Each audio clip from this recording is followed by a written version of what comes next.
Alberto Fujimori y Vladimiro Montesinos perpetraron el 5 de abril de 1992, un domingo por la noche, luego de una deliberación que se llevó a cabo en la residencia en Chorrillos de que era en ese entonces comandante general del ejército Nicolás de Bari Hermosa Ríos. En ese local, que está en una esquina de la Escuela Militar de Chorrillos, ahí se tomaron algunas decisiones para patear el tablero y meter preso a mucha gente en lo que fue la más nefasta noche dominguera del 5 de abril del 92. Hoy con nuestros invitados vamos a descubrir algunos detalles.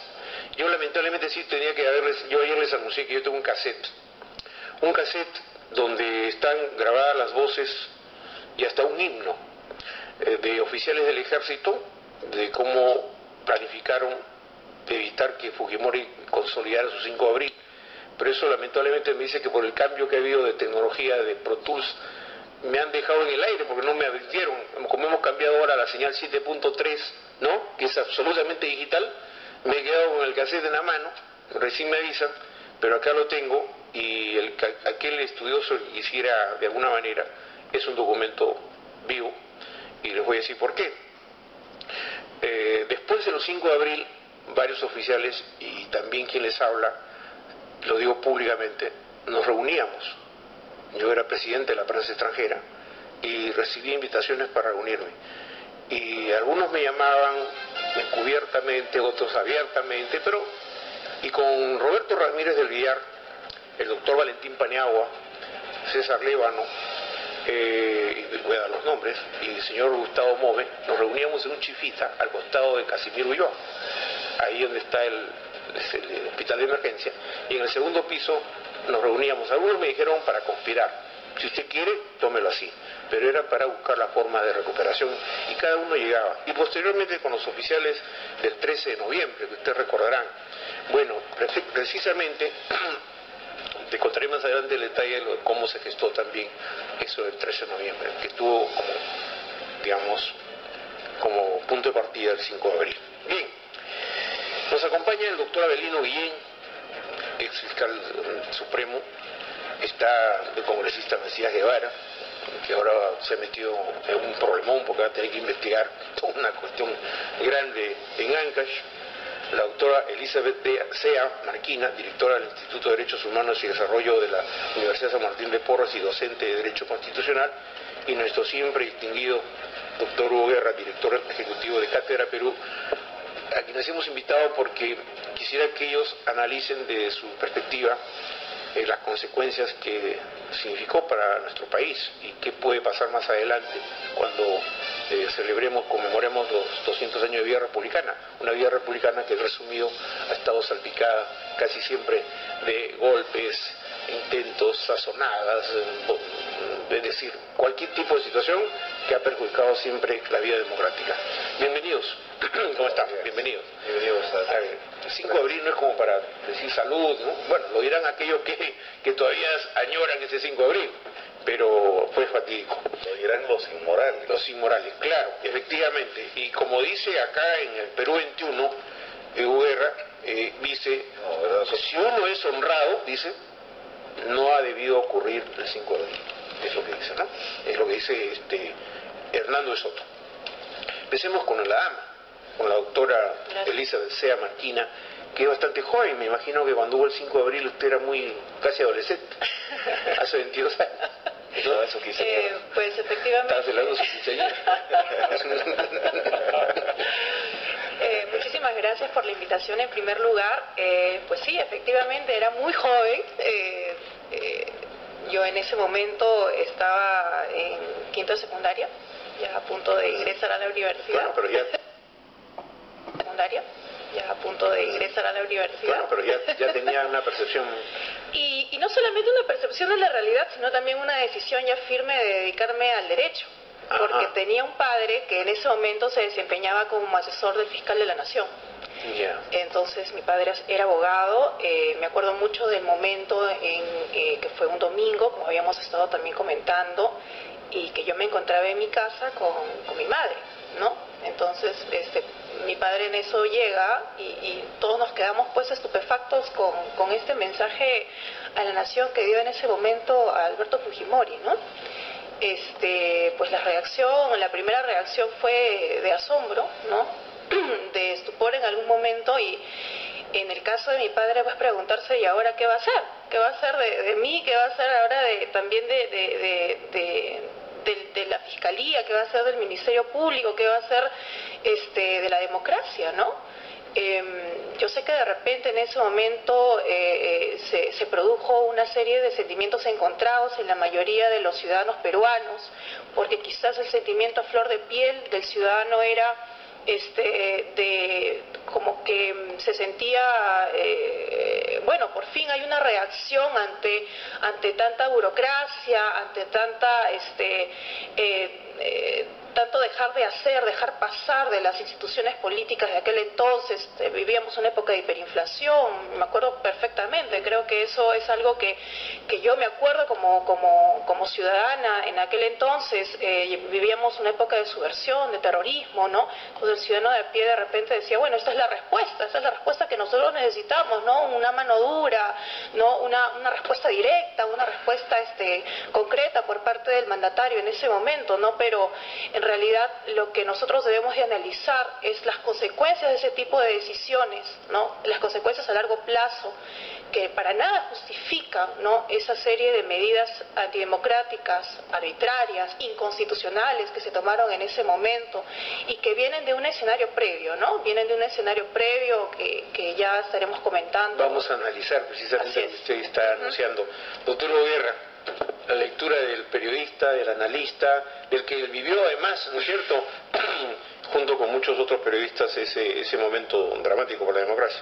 Justamente, primero la anécdota, ese 5 de abril del año 92, como casi todo el mundo, yo llegaba a casa después de haber estado con la familia, en fin, y de pronto escucho las palabras infames, subrayo, de disolver.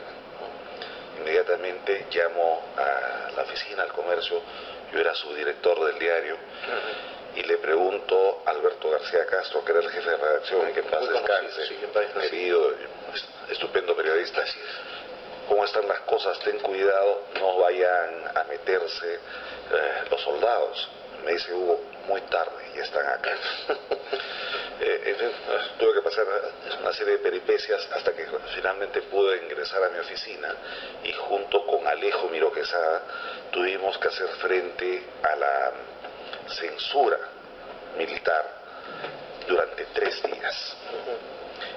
Esto es algo que estaba comentando, la memoria colectiva muchas veces olvida. Si uno le pregunta al ciudadano común y corriente cuál fue la última vez que hubo censura periodística, que se atentó flagrantemente desde el Estado contra la libertad de prensa, la libertad de expresión, seguramente muchos recordarán el episodio también oscurantista del Velascato, sí, pero casi nadie tiene en la mente lo que hizo el Fujimorato.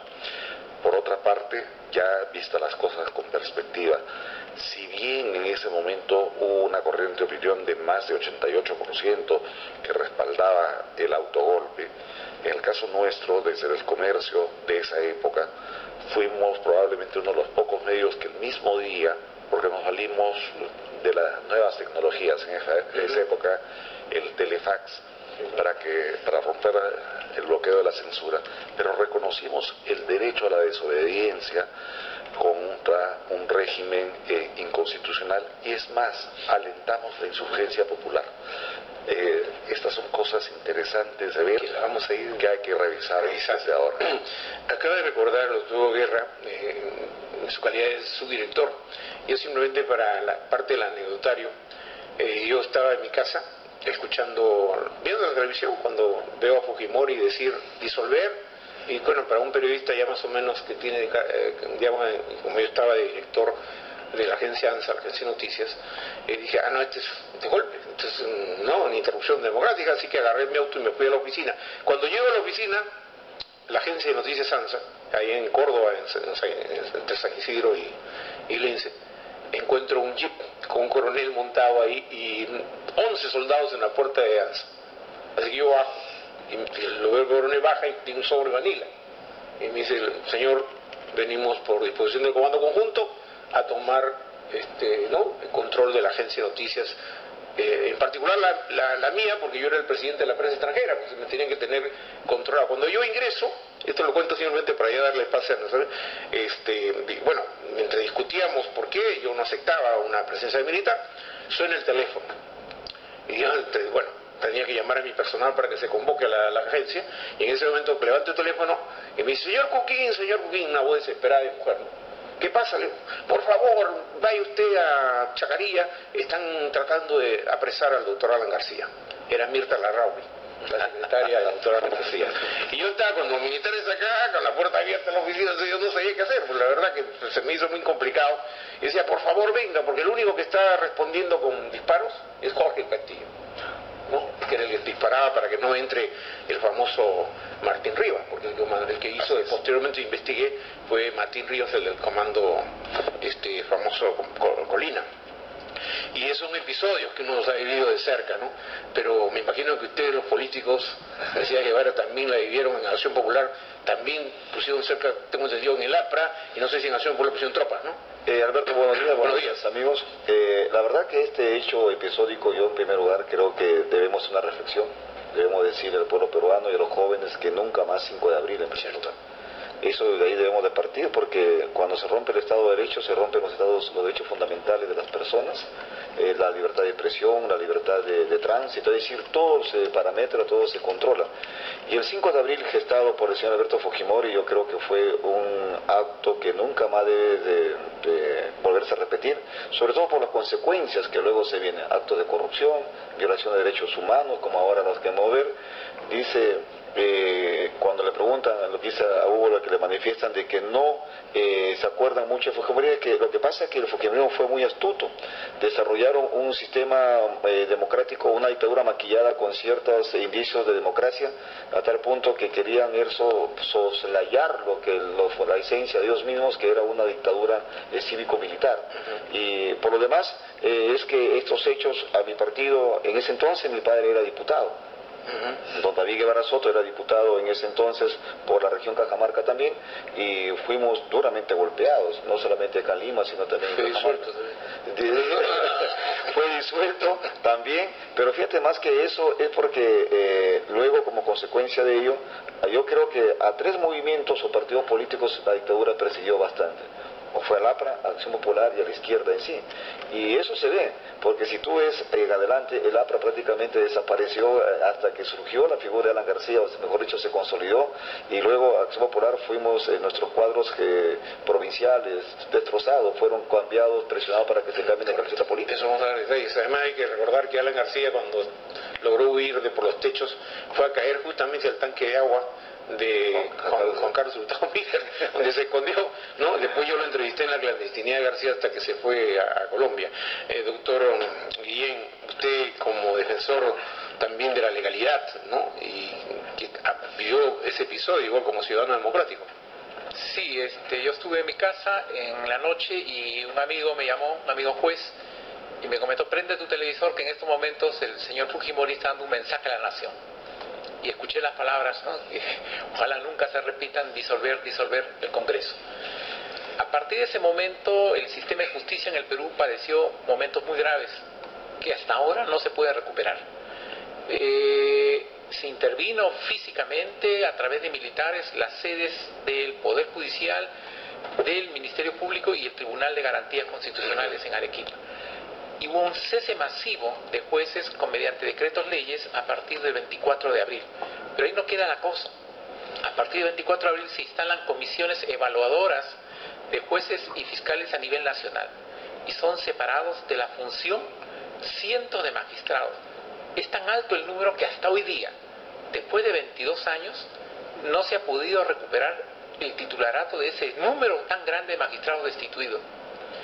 Leí unas declaraciones hace unos años y se utilizó en el juicio por rebelión del señor González Posada. Él declaró que el alto índice de provisionalidad de los magistrados justamente era como consecuencia del golpe de Estado. Entonces, mire usted, la debilidad del sistema de justicia tiene como punto de inicio, origen, el golpe de Estado. Y para eso se prestaron algunos magistrados, ¿no? Sí. Alejandro Rodríguez Medrano, recuerdo que se convirtió en todo un poder, ¿no? Él era de la Corte Superior, pero finalmente era un Supremo. Claro. Porque él se resolvía, yo me acuerdo que tomaba decisiones realmente impresionantes, ¿no?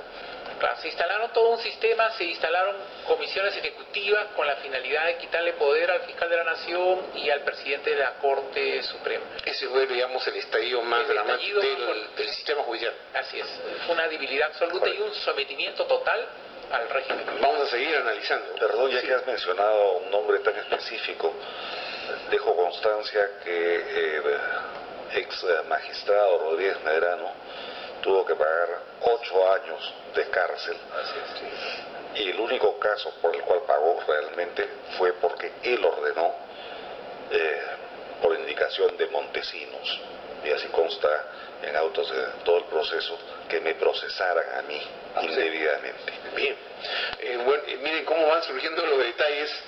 Más adelante también les voy a dar a otros que son básicamente periodísticos, pero la doctora Elizabeth Sea, en que era muy joven, pero que a su cercanía también con su señor padre, que era magistrado, era asesor de la Fiscalía, evidentemente hoy, repasando la historia, usted tiene una lectura absolutamente, me imagino, muy personal, pero de censura, un acto de esta naturaleza. Evidentemente,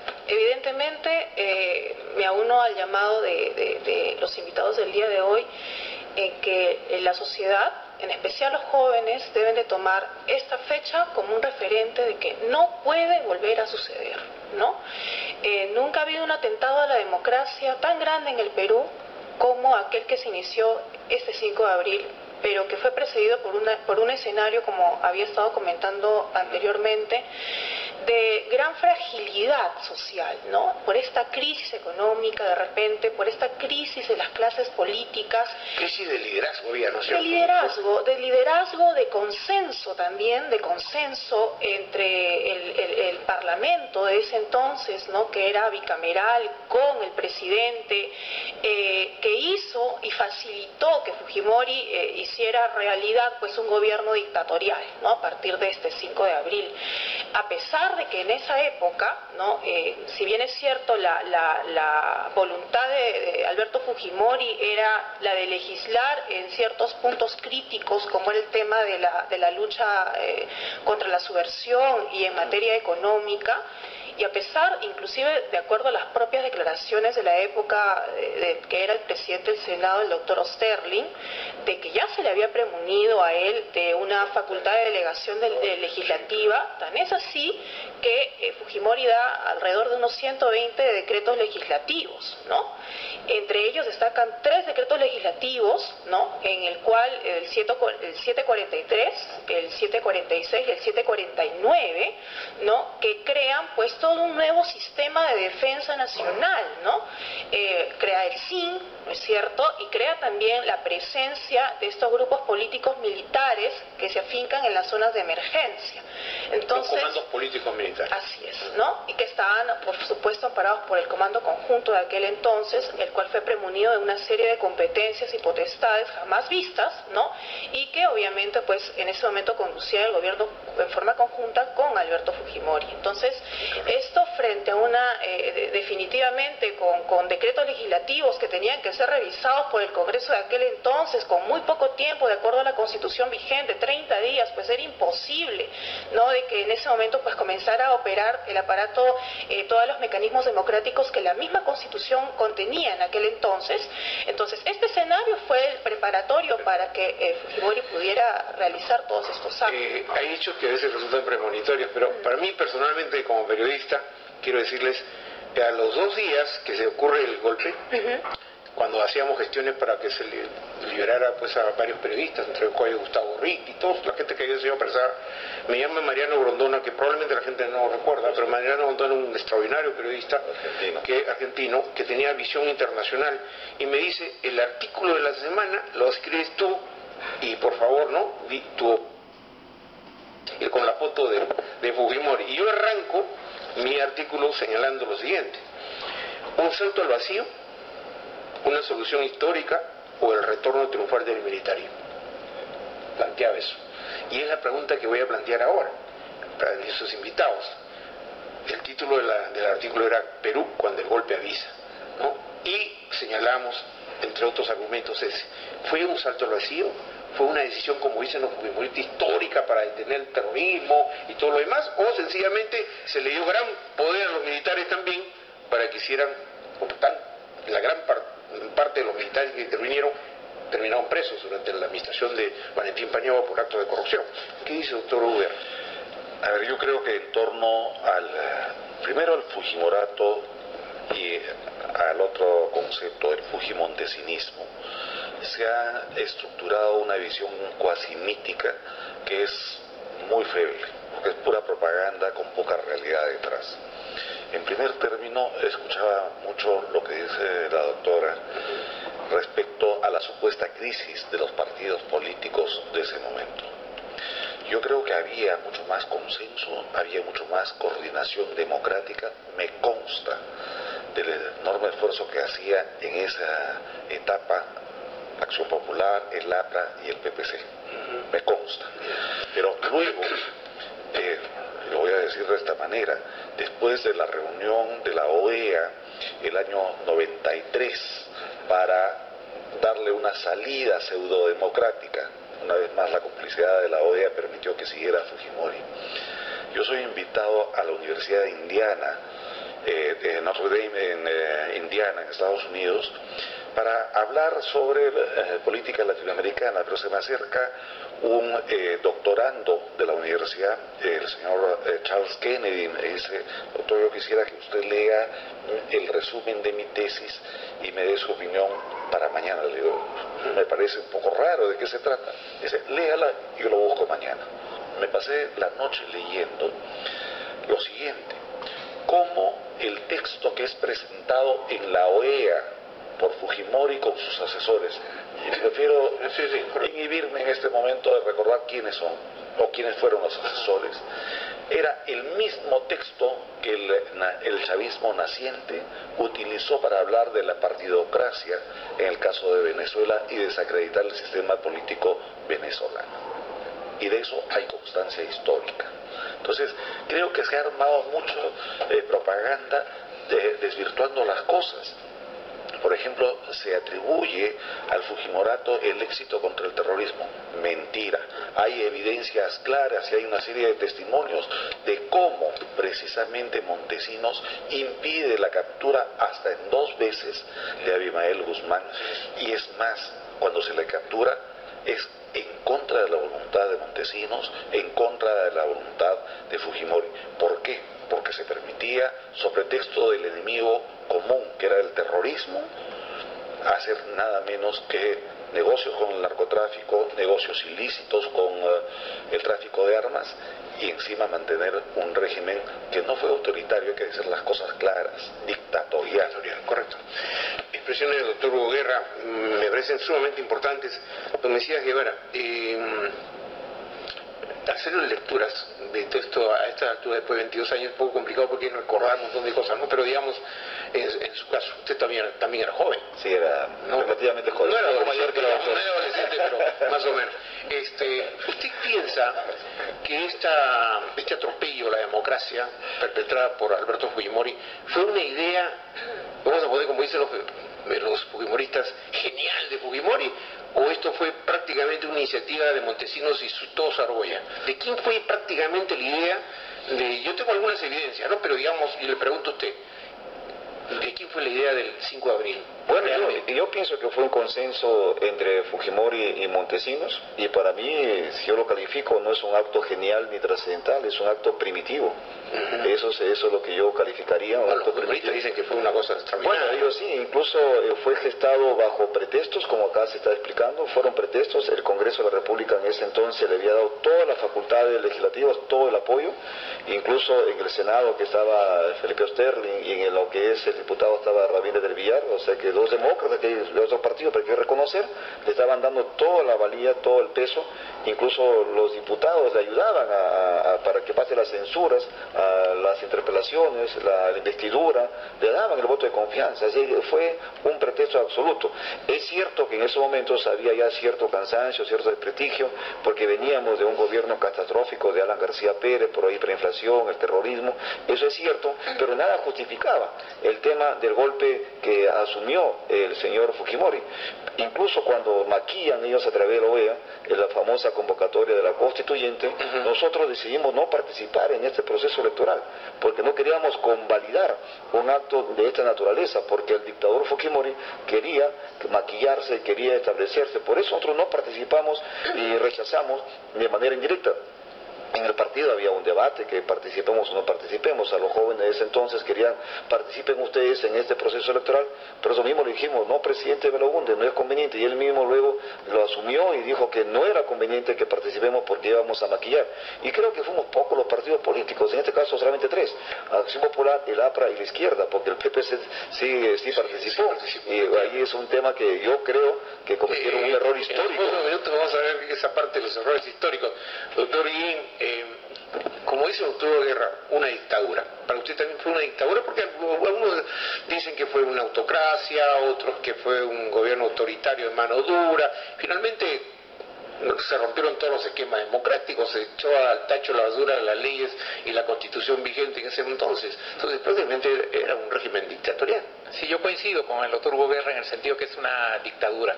No solamente se disolvió el Congreso de la República, que era un contrapeso, y por otro lado también se intervino el sistema de justicia, el Poder Judicial y el Ministerio Público. Por otro lado se pretendió cooptar la libertad de expresión. Entonces, todo ese cúmulo, y se intervino, y olvidamos también que se intervino partidos políticos, fueron allanados locales partidarios, fueron perseguidos. En la Casa del Pueblo, en el techo andaban soldados caminando, ¿no? Así es, y supuestamente se pretendieron incautar armas. Lo cierto es eso, ¿no? Es una dictadura, y es por eso que los que intervinieron en esos hechos fueron en su oportunidad sometidos a un proceso penal por delito de rebelión, porque el Código Penal justamente que dio el señor Fujimori sanciona el alzamiento en armas para destruir o derribar un régimen democrático. El artículo 345 del Código Penal y tiene una penalidad bastante dura, de 10 a 20 años. Y ese proceso en el cual yo intervine como fiscal, en ese momento procesal yo logré la condena de todo el Consejo de Ministros que fue sometido a proceso. Entonces, hasta ¿usted sustentó la acusación? Yo sustenté la acusación a mi nivel. Ya más adelante entiendo que en la instancia final fueron absueltos o declaró prescrita, no sé, no recuerdo bien, pero a mi nivel, a mi instancia, logré la condena de todo el Consejo de Ministros por el... Aunque hubo un ministro, ¿no? Que Briones hasta ahora continúa... pero un ministro que renunció el 5 de abril fue el doctor... El primer ministro. El primer ministro. Alfonso de los Ceros, ¿no? Que fue efectivamente. Es un demócrata. Es claro. Que fue un gesto muy importante que hay que tener en cuenta. Muy bien, vamos a seguir dando rápidamente porque en unos minutos. Doctora, vista ya esta revisión que hemos hecho en perspectiva, ¿no? O sea, esto no debe repetirse. Y para gente joven como usted y para las nuevas generaciones que no vivieron estos episodios de vulneración, de agresiones, de encarcelamientos injustificados, al propio doctor Ferrero Costa lo agredieron siendo decano del colegio. Nosotros estábamos ahí, nosotros me acuerdo que le dieron, pero de alma le dan, ¿no? Entonces esas cosas eran realmente inaceptables, ¿no? ¿Cómo aprecian ustedes estas generaciones mucho más jóvenes? Pues sí, si bien es cierto, como ya comentaba anteriormente, cuando se dio el golpe de abril yo todavía estaba terminando el colegio en pañales. Pero hay que analizar que el golpe de abril en sus efectos pues no termina el 5 de abril. Esto es algo que nosotros vivimos los siguientes próximos años. Yo ya estaba en la carrera de Derecho. Me acuerdo mucho del año 97 que se dio pues esta destitución de los 3 magistrados del Tribunal Constitucional y me acuerdo mucho de la reacción de los universitarios en aquella época. yo estaba en la Facultad de Derecho de la Universidad San Martín, y me acuerdo que hicimos una marcha obviamente manifestando nuestra total oposición a ese tipo de actos en contra de la democracia. Es más, el hecho de destituir a magistrados del Tribunal Constitucional pues le quitaba ya al ciudadano, ¿no?, esta garantía tan importante de defensa, porque definitivamente es el Tribunal Constitucional el primero, el que asiste en la defensa de los derechos fundamentales, ¿no? Entonces, y me acuerdo mucho también el escenario de la intromisión de Fujimori y su gobierno dictatorial amparado en los militares, gracias a la ley universitaria de aquel entonces, ¿no?, la cual permitía que los militares pudieran establecer estos comandos de adiestramiento cívico en las universidades, ¿no?, justificando las intervenciones por este plan antiterrorista que en realidad no existía. Coincido plenamente, esto era un maquillaje total para que él pueda fortalecerse en su ambición de poder, ¿no? Entonces, me acuerdo mucho de estas intervenciones porque yo también tenía, pues, amigos en San Marcos, ¿no?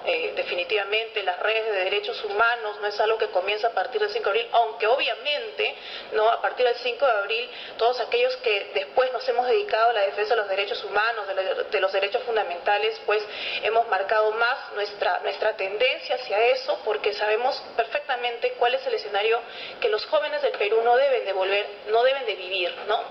Algo que quiero terminar es señalando de que hoy en día los chicos no conocen de esta realidad que nosotros vivimos, ¿no? Muchos ven porque no tienen de repente, y este programa creo que va a servir a que los chicos puedan saber cómo fue realmente. Y tomar conciencia de la defensa, ¿no?, de la democracia. Yo quería preguntarle al doctor Guerra a propósito, no vamos a hacer corte, vamos de frente, por favor, porque no da falta tiempo. Yo escribí en aquel entonces, decía, con los militares como aliados principales del nuevo gobierno de emergencia y reconstrucción nacional, muchos también se preguntan si el presidente no será víctima, a medida que pasen los días, de sus ocasionales socios de uniforme. ¿Fue víctima Fujimori de los uniformados? ¿Se dejó atrapar por Nicolás de Bari Hermosa Ríos, Julio Salazar Monroy y la camarilla, obviamente, que manejaba Vladimiro Montesinos?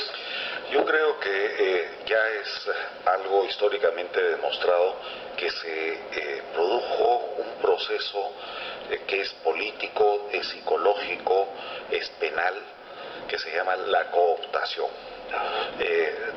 Esto funciona de manera de una simbiosis que se da entre Fujimori, que finalmente es una personalidad débil, una personalidad muy cobarde. Recordemos una serie de incidentes en los cuales él, sobre pretexto de su seguridad personal, termina hipotecándose él e hipotecando la presidencia de la República. Pero esta simbiosis que se termina dando es manipulada, sí, por una cúpula que encabeza no solamente Montesinos, sino los mandos principales de la época. Y justamente ahí nace el crimen más grave que se le ha hecho a la democracia peruana, junto con las violaciones de derechos humanos que se producen de manera selectiva. El peor crimen que se puede establecer de ese periodo es la desestabilización y la destrucción de la institucionalidad en el Perú. Instituciones fundamentales, como los partidos políticos, son destrozados y todavía no hay una reparación real. El otro día escuchaba a Luis Núñez, venezolano.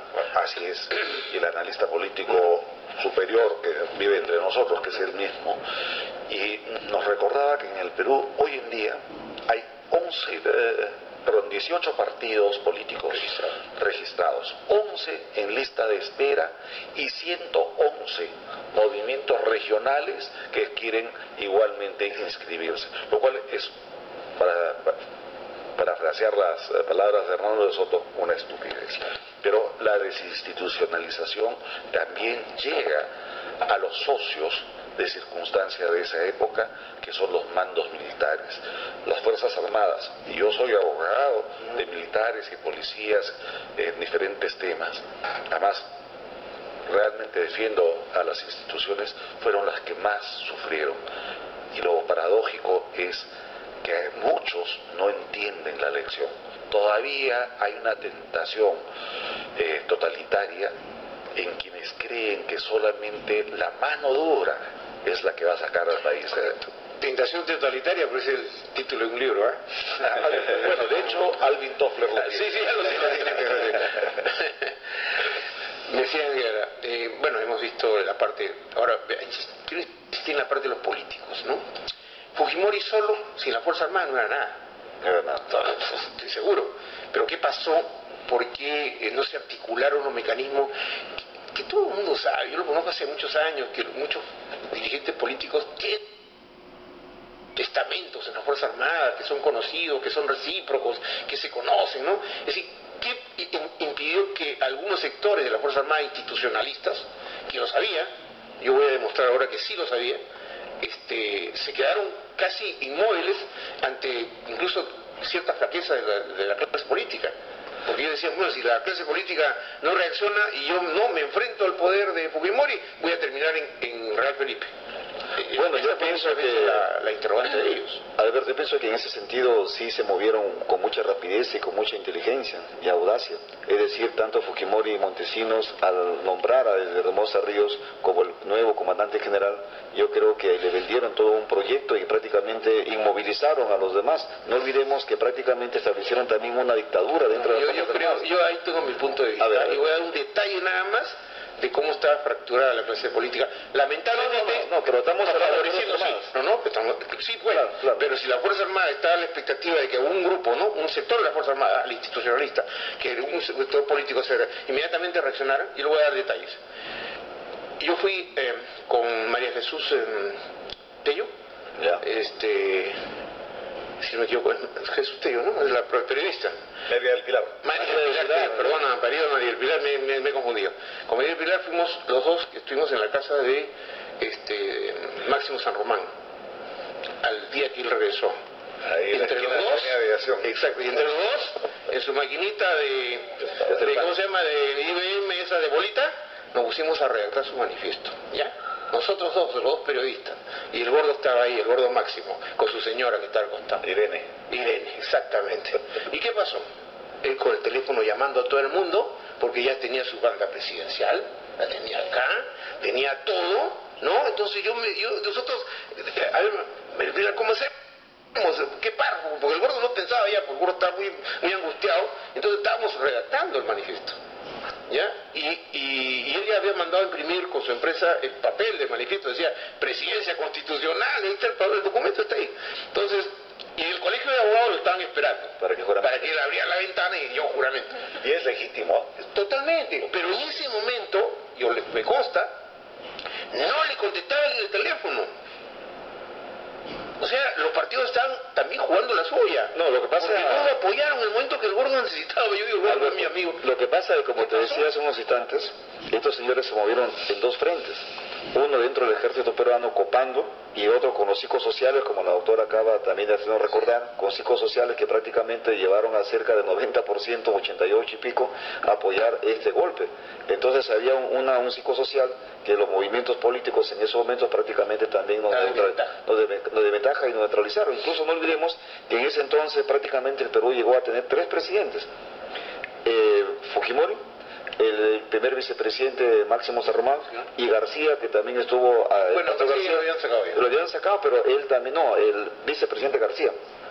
El pastor. García, pues ya lo habían sacado, el pastor, que fue a la puerta del palacio y un soldado de la escolta le dice, usted no puede ingresar. Incluso se fue a exiliarse a la embajada de Argentina, donde ahí tuvo que hacer algo, pero en realidad todo eso fue una caricatura. Incluso al final, al pobre Máximo San Román lo caricaturizaron. O sea, le hicieron una caricatura con su banda presidencial. Salió en la ventana del colegio de abogados. Y era legal. Yo lo veía al gordo ahí tratando de saludar y todo, pero abajo no había apoyo, pues entonces el pobre hombre estaba... Bueno, fue una acción rápida e inteligente, maquiavélica en ese sentido. Si no lo apoyaban, Máximo estaba de presidencia. Es que la fuerza social, el psicosocial fue muy fuerte. Muy fuerte, ¿no?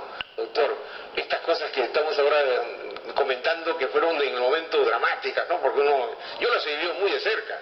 Entonces, digo, a mí me emociona porque, claro, he visto los personajes sudar la gota gorda, ¿no? Y decir, ¿y ahora qué hacemos? ¿Qué hacían ustedes, los magistrados? No salían a denunciar, a decir, te lo denunciamos a Fujimori. ¿Ante quién, por ejemplo? Bueno, fuimos cesados. Yo fui uno de los cesados el 24 de abril. Centenares de jueces y fiscales fuimos sin ningún fundamento, sin ninguna expresión de causa, fuimos cesados abruptamente mediante decretos leyes.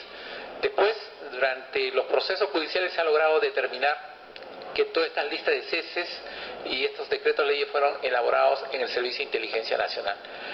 Aquí el gran problema es lo siguiente: el señor Fujimori nunca aceptó gobernar bajo las reglas de la democracia. Él, si usted conversa con él, él siempre tenía un desprecio absoluto sobre lo que es la democracia en sí, sobre todo sobre los políticos y los procedimientos.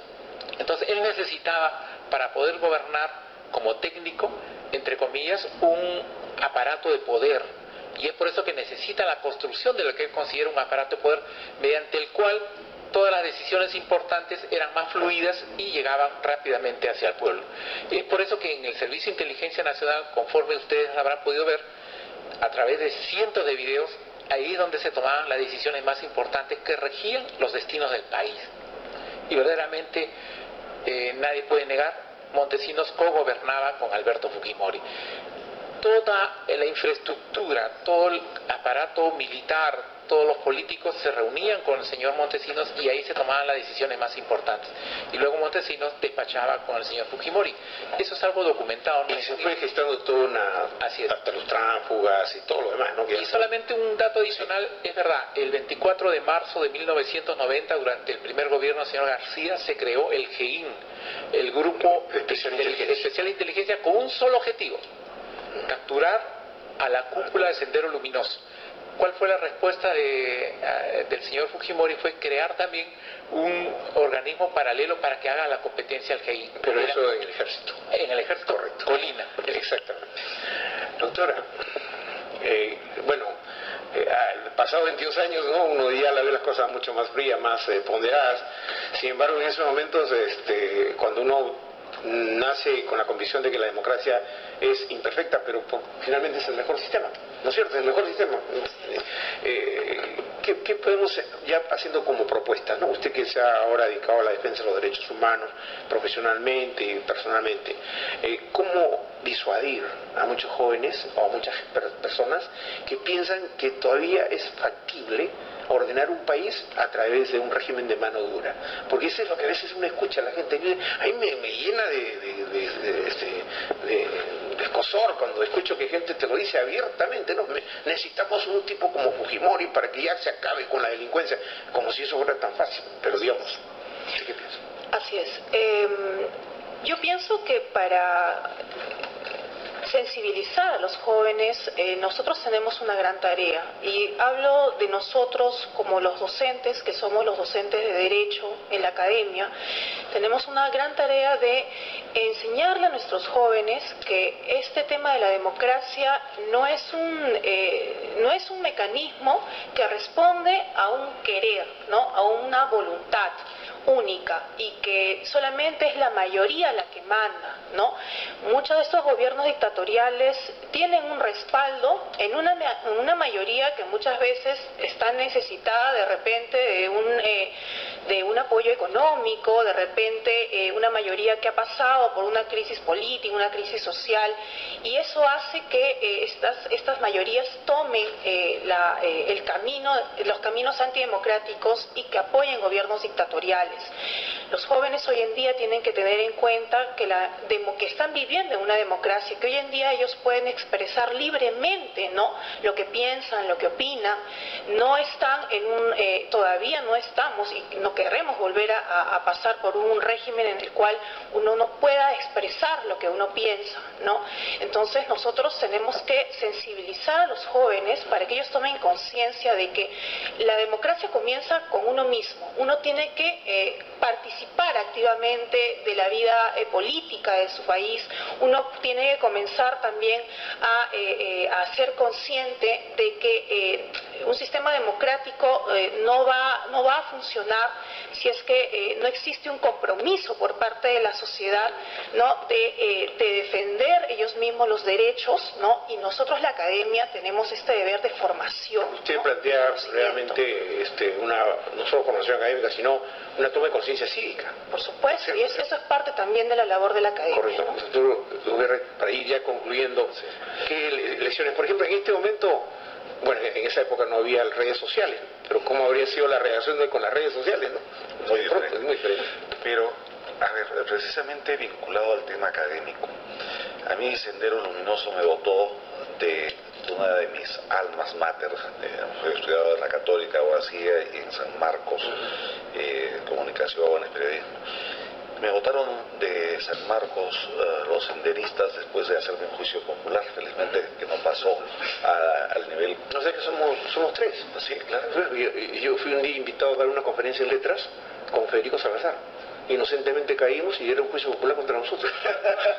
Porque se cerraron la puerta y empezaron a decir, no, vi el partido que por aquí, y que el periodista con las manos manchadas de sangre y cosas así. A mí me extrajeron de la biblioteca de letras, me hicieron juicio popular en el patio de letras, me votaron a extramuros y después he tenido 3 atentados de Sendero.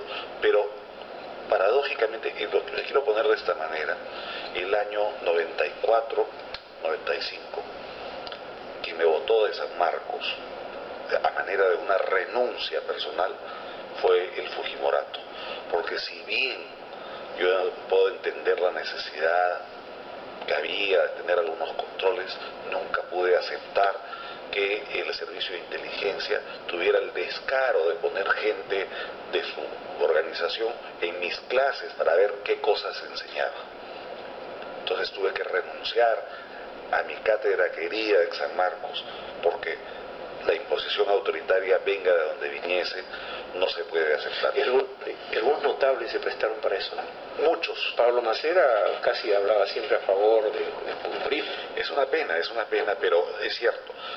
Pero la reflexión la oriento yo en el sentido siguiente. Hoy, que vuelvo a mi quehacer cotidiano en la cátedra universitaria, compruebo con pena cómo los más jóvenes, francamente, es como que vivieran en Marte.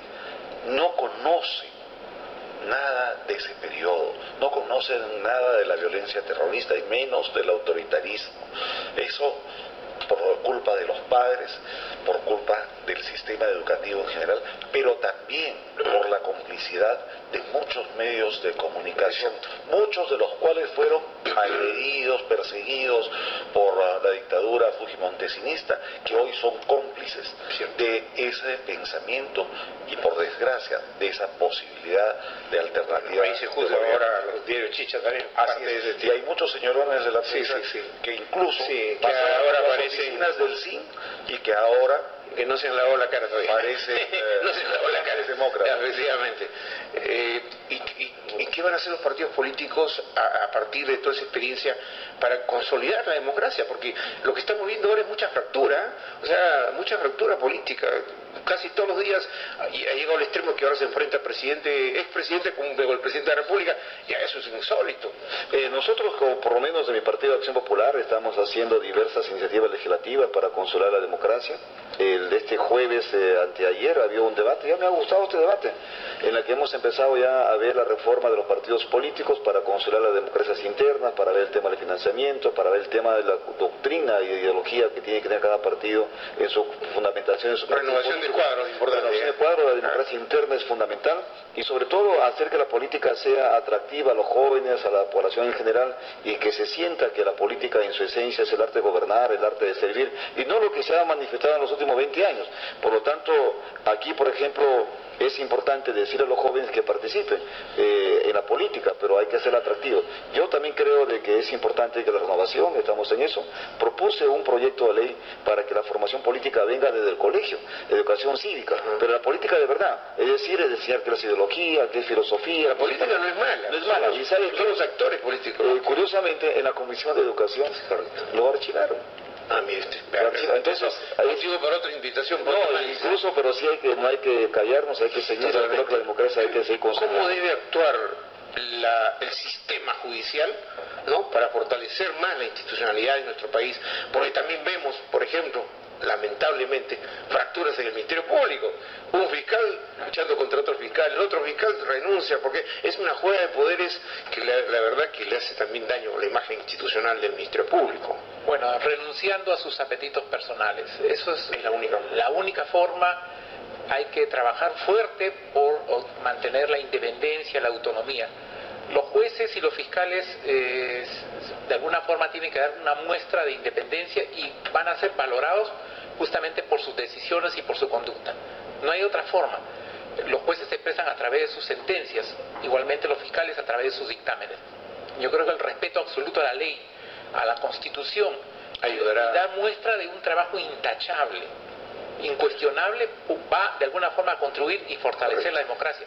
Además, coincido con los señores en el sentido que hay que fortalecer los partidos políticos. Totalmente. Es la base fundamental de la democracia, los partidos políticos. Y precisamente, doctor Guillén y amigos invitados, los dictadores de turno se aprovechan de las debilidades del sistema. Es la base fundamental de la democracia, los partidos políticos. Y precisamente, doctor Guillén y amigos invitados, los dictadores de turno se aprovechan de las debilidades del sistema, precisamente. Ven que los partidos políticos no están mal, las organizaciones públicas están mal, entonces dicen, mira, todo funciona mal, entonces yo soy la salvación.